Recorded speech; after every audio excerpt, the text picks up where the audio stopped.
Would you mind just stopping for the cameras for us? Sure. Get a shot of you guys together. Thank you, Matt.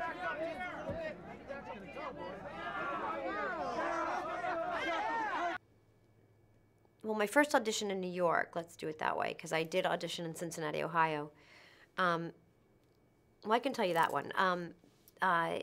So an NBC affiliate in Cincinnati, Ohio, which was called WLW-TV5. They were downtown. There was a beautiful old building. And there was a gentleman there named Tom Robertson, and he was the writer and the director, really the creative director of NBC's version of an after-school special, which was on in the evening. It was called the Young People Special. And they did a project like every other year, and they were producing a version, an adaptation of The Little Match Girl. And I read about it in my local paper, and I think my sister and I actually went downtown, got in line with 500 other little girls, wrapped around the building, you know, in downtown Cincinnati, and I auditioned and I got the part. And so I played the Little Match Girl for NBC, one of my finer performances.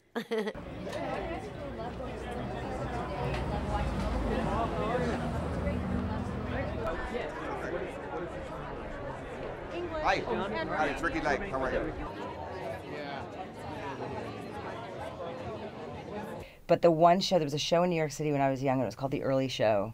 It was like a cabaret act for kids, and it was all kids from like ages 5 to 17. And I was desperate to get in this, and I auditioned when I was about 11 or 12 years old, and I did not get in, but I did get in a few years later. Yeah. And you remember it? Like it was, vividly. Were you nervous? Oh, yeah. What'd you sing? I was nervous. I don't know. I probably sang like The Birth of the Blues. How funny Birth is in the title. Wow. Like it's like a jazz song. Like I was like this very chubby, awkward, young preteen.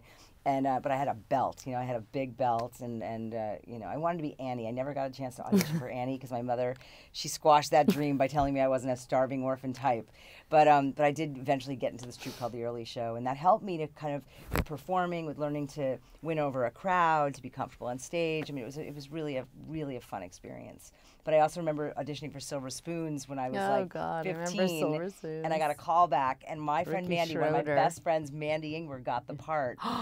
You don't know that story? No. Oh yeah, I saw her and that's how I met her years later. And I was like, and she's like, "Why is the girl from Hairspray pointing and waving at me?" I'm like, "We met at the Silver Spoons audition."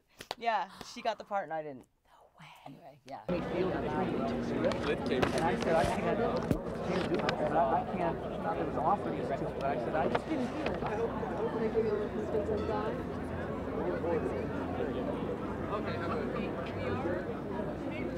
Well, as everybody knows, or maybe they don't know, J.M. Barrie became... What was your first audition? Can you remember it? Yes, I went up for, I was still at drama school, and it was for a theatre and education company in Wales, and 3 of us set off I was the only one with a car, so we set off from the Bristol Old Vic Theatre School to the road was called Mynachdy Road, and we're going, I never thought I'd end up Mynachdy in my first audition.